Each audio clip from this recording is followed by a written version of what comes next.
លោកគ្រូខ្ញុំចង់រៀន boot TikTok ដាក់ខ្លួនឯងតើលោកគ្រូអាចបង្រៀនបានអត់អូខេបងបង្រៀនបានបងអត់តែចង់ចេះចង់ដឹងអញ្ចឹងណាបងល្អលេខ1តែម្ដងអញ្ចឹងណាបង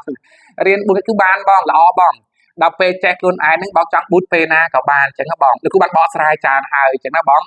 តបនឹងឆាតបងពីខាង page ណាសួរលោកគ្រូណាបងបានឲ្យតែចង់ចេះ boot ខ្លួនឯងអញ្ចឹងបងលោកគ្រូបង្រៀនបងបង្រៀនតតែចេះហ្មងអញ្ចឹងណាបង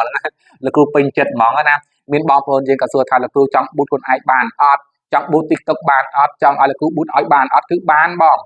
តែសំខាន់យើងអត់ចេះខ្លួនឯងទេលោកគ្រូសូមបើកមុខកញ្ចក់បន្តិចណាបងមុននឹងបញ្ចូលការបង្រៀនណាបងលោកគ្រូ boot ឲ្យបានប៉ុន្តែលោកគ្រូនឹងចេះតែលោកគ្រូណាយើងនឹងអស់លុយ2ដប់2តង់ណាជួលលោកគ្រូ boot ឲ្យអស់លុយម្ដង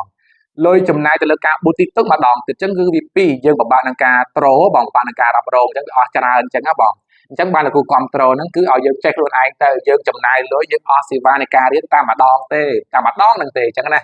ដល់ពេលយើងចេះ boot TikTok យើងចង់ boot ពេលណាក៏បានចង់ boot 1 2 3 4 10 20វីដេអូក៏បាន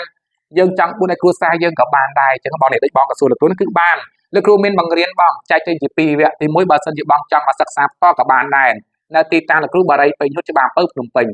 ជួបផ្ទាល់សិក្សាផ្ទាល់រៀនផ្ទាល់ហ្នឹងក៏បានដែរនិងជំរឿនទី2ចំពោះបងប្អូនយើងដែលរវល់នៅឆ្ងាយតាមបណ្ដាខេត្តឬក៏រស់នៅក្រៅប្រទេសដែលលោកគ្រូចុះបើខ្ញុំអត់មានពេលមកជួបមករៀនធ្វើយ៉ាងម៉េចរៀនតាមឆាត Telegram បាននៅក្នុង Page លោកគ្រូអាចធ្វើការ inbox page មកចាំលោកគ្រូផ្ញើ Telegram ចាំ add បងប្អូនយើងដែលសិក្សាតាម TikTok តាម YouTube ចាំរកមើល link Telegram លោកគ្រូហើយ add មកទៅលោកគ្រូនឹងបង្រៀនបញ្យល់ឲ្យបើចេះតែម្ដងណាបងល្អណាស់មានបង្រៀនបងពាក់ព័ន្ធនឹងការ boot TikTok ផងដែរអរគុណ